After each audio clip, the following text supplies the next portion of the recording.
अस्सलामुअलैकुम वरहमतुल्लाहि वबरकातुहू। आज का हमारा टॉपिक है जी HRM। सर अली के लेक्चर में चैप्टर नंबर 6 को आज हम कवर करेंगे। इसके मैंने नोट्स भी तैयार किए हुए हैं, तो साथ इसकी मैं स्लाइड भी ओपन कर लेता हूँ।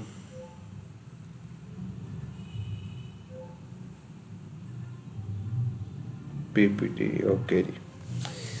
ओके जी, एम्प्लॉय रिक्रूटमेंट। अच्छा जी, एम्प्लॉय रिक्रूटमेंट के अंदर ये आता है कि मुलाजमीन को हायर करना अपनी ऑर्गेनाइजेशन के अंदर। अब उसको हायर करने का जो तरीका है ना, वो इधर हम देखेंगे। वो कहता है कि ये रिक्रूटमेंट है ना, ये दो चीज़ों पर बेस करती है। एक ये कि जॉब के लिए जगह खाली हो, और एक ये कि जो एम्प्लॉयज़ हैं वो जॉब की तलाश में हो। ठीक है, किसी भी ऑर्गेनाइजेशन के अंदर अगर हम रिक्रूटमेंट अच्छी तरीके से करेंगे, प्लान्ड रिक्रूटमेंट होगी, तो उसके अंदर जो एम्प्लॉयज़ आएंगे वो बेहतर परफॉर्मेंस करके ऑर्गेनाइजेशन को सक्सेसफुल बना सकते हैं। ठीक है, उसके बाद नोट्स पे चलते हैं जी। जैसे कहते हैं कि हम मुलाजमिन को अदारे में काम के मुतल्लक बुलाते हैं। कोई सामी खाली होती है तो उसको पूरा करने के लिए हम भर्ती करते हैं। ठीक है, ये अदारे और मुलाजमिन को आपस में जोड़ता है। आपको कौन सा तरीका इस्तेमाल करना है लोगों को भर्ती करने के लिए। अब ये 4 पॉइंट्स हैं। ठीक है, मतलब कि जो क्लास पे मैंने नोट किया है ना, वो मैं आपके साथ शेयर कर रहा हूँ। तो इनके अंदर यही बताया गया है कि जो ऑर्गेनाइजेशन है उसके अंदर जो जगह खाली है, फ़र्ज़ कर लो अब आईटी जो है हमारी, जो रिफ़ा के अंदर है, कब आई है, कब हमने एडमिशन लिया है। ठीक है, तो आईटी के जो स्पेशलिस्ट हैं, आईटी एक्सपर्ट्स हैं, जिनके अब बैचलर और मास्टर्स और आगे पीएचडी भी आईटी में थी। ठीक है, वो उनको हायर करने के लिए उनके पास स्पेस होगी, तो उसकी वो अपने टाइप्स हैं, एक्सटर्नल इंटरनल, दोनों तरीक़ों से हायरिंग करेंगे, रिक्रूटमेंट करेंगे। ओके जी, गोल्स क्या हैं जी, उसके मकसद क्या है। ठीक है, बुलाने का तरीका इस तरह होना चाहिए ताकि मुलाज़िम जल्दी से जल्दी भर्ती होने के लिए आए। मतलब कि आप उसकी सैलरी अच्छी रखें, उसके अंदर ब्रेक टाइम अच्छा रखें।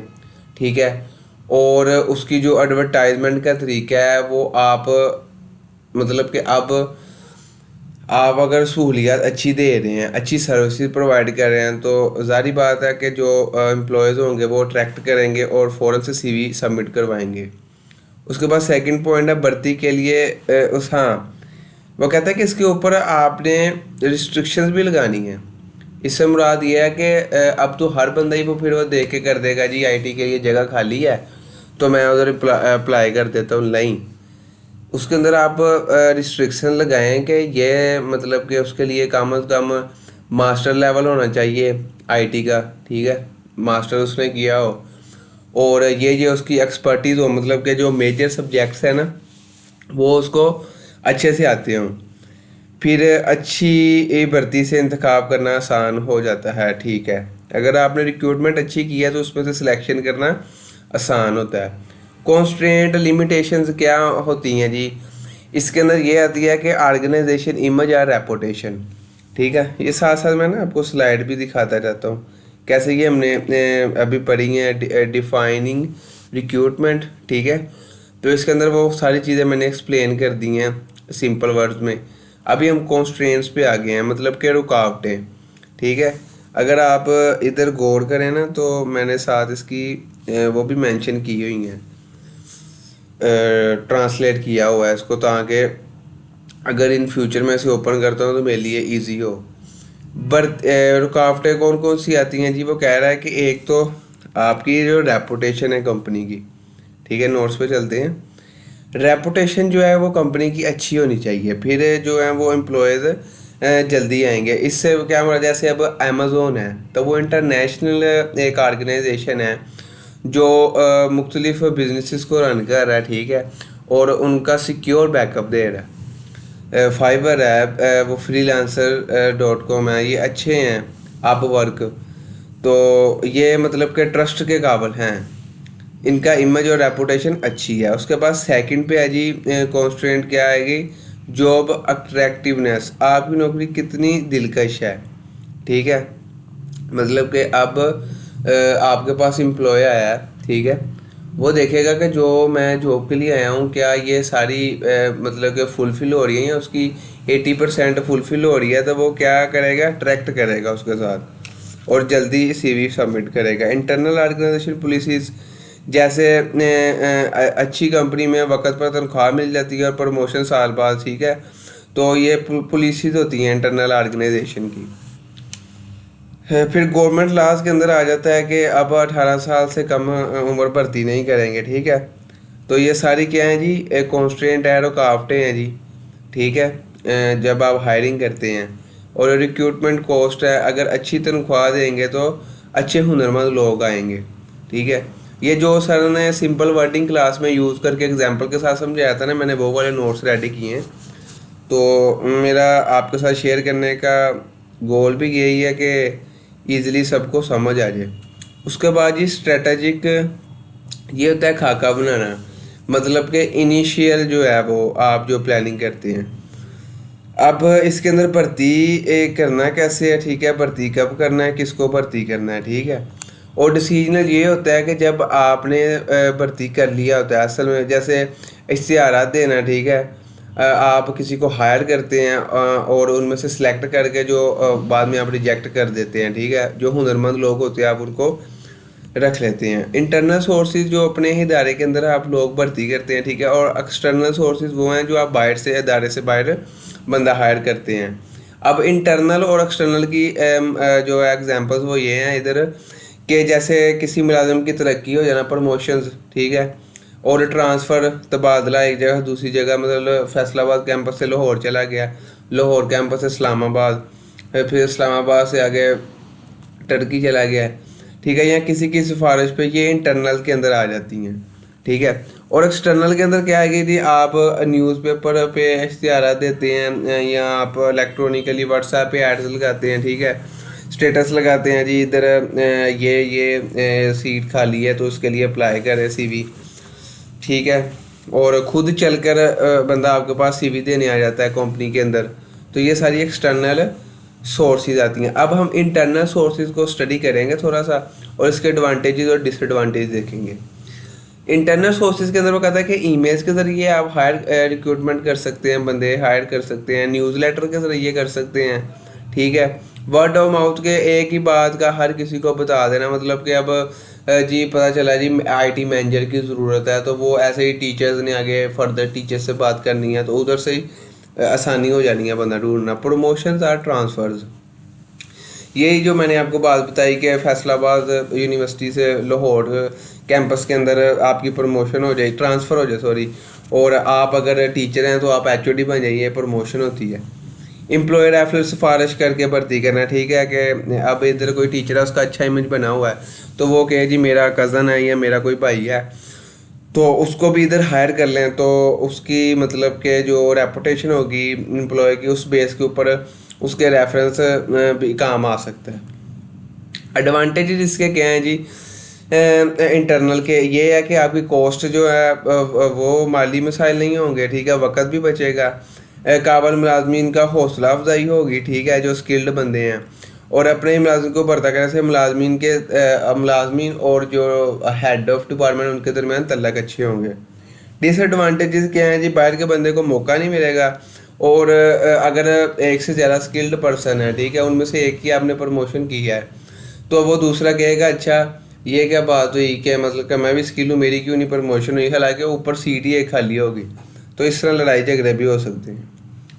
तो उसके बाद जी हम मूव करते हैं लेक्चर नंबर 6, इसके अंदर एक्सटर्नल आ जाती हैं जी। एक्सटर्नल रिक्रूटमेंट मतलब बाहर से बंदे हायर करना है, इसके लिए हम जो जो स्टेप्स फॉलो करते हैं उनके अंदर जी जॉब एडवर्टाइजमेंट, प्रिंट मीडिया, ठीक है, प्रिंट मीडिया के जैसे आपको पता है कि अखबारात के ज़रिए, ठीक है, मशहूरी देना, और सोशल मीडिया जो है उसके अंदर आ जाएगा व्हाट्सएप है, लिंक्डइन है, फेसबुक, यूट्यूब के ऊपर शॉर्ट्स वगैरह लगाना, ठीक है। तो ये सारे क्या आ जाएंगे जॉब एडवर्टाइजमेंट में। उसके बाद आ रहा है यहाँ पे एक वर्ड है जी ब्लाइंड बॉक्स ऐड, जिसमें कंपनी खुद का नाम जाहिर नहीं करती, बस जॉब की ऑफर कर देती है। इसके अंदर रिस्क होता है जी, वो कंपनी कोई फेक ना हो या वो कंपनी लीगल ना हो, ठीक है, जो अपना नाम भी नहीं शो कर रही। अब जॉब पोर्टल्स ऐसे हैं कि आप जो ऑर्गेनाइजेशन है उसके ऑफिशियल पोर्टल के ऊपर जाके अप्लाई करते हैं। कैसे, इधर मैं अभी ओपन करता हूँ rozi.com। हाँ, ये मैंने ऑलरेडी किया हुआ है, मैं इसको रिफ़्रेश करता हूँ तो ये देख सकते हैं जो rozi.pk ओपन हो गया। यहाँ पे मैं कर देता हूँ जी IT मैनेजर, ठीक है, फैसलाबाद मैंने लोकेशन लगाई है। सैलरी किधर गई, अच्छा जी ये आ गई हैं IT सपोर्ट एसोसिएट, अमेज़ोन वाले कर रहे हैं जी, ये IT डेवलपर, ठीक है। ये सारे जो कंपनीज हैं वर्चुअल असिस्टेंट्स, ठीक है, अभी कर रही हैं हमें जॉब ऑफर, ठीक है।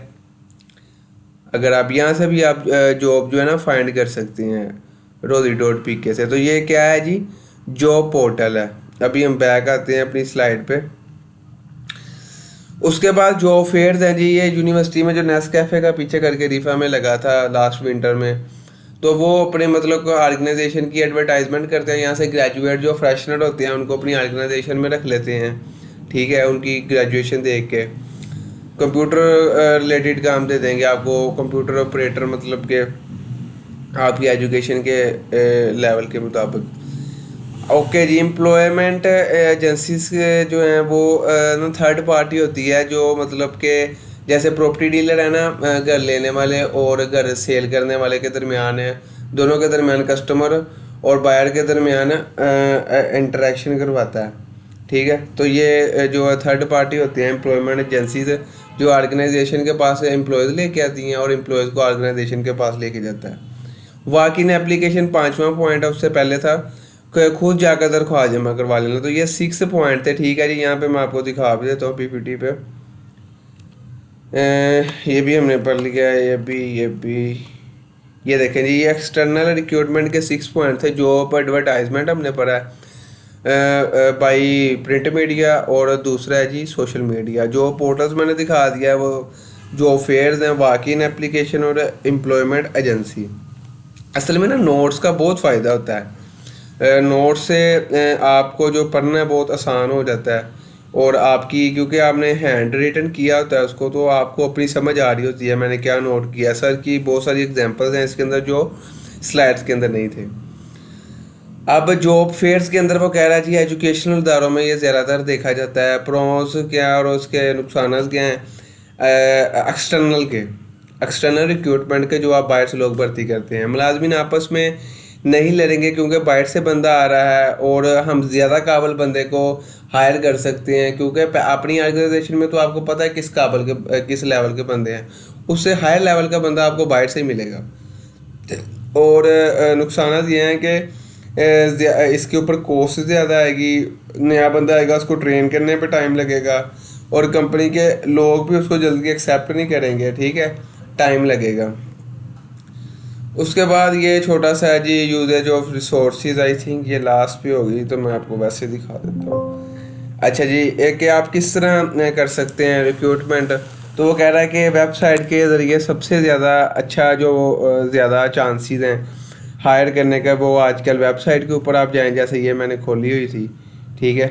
उसके बाद क्या है जी, इंटरनेट जॉब साइट्स हैं, ठीक है, इन हाउस रेफरल्स है जी, और अपने यानी कि घर से किसी बंदे को हायर कर लेना। न्यूज़पेपर एंड मैगजीन्स हैं, कुलीग्स एंड हाई स्कूल्स हैं। उसके बाद प्रोफेशनल इंडस्ट्री जो है 58% है, जॉब फेयर्स 55% है, इंटर्नशिप 52 है, हेड हंटर्स जो है 52 है, लुकिंग ऑनलाइन फॉर रिज्यूम 38 है, और रेडियो TV पाकिस्तान में ना होने के बराबर है 11% है, ठीक है। तो ये सारी चीज़ें जी आपके साथ शेयर करने का मकसद था, ताकि अच्छा सा क्विज़ हम सब अटेंड कर सकें। बाकी अपनी दुआओं में याद रखें और इसको अच्छे तरीके से आप कवर करें। अल्लाह हाफिज़ जी, अस्सलाम वालेकुम।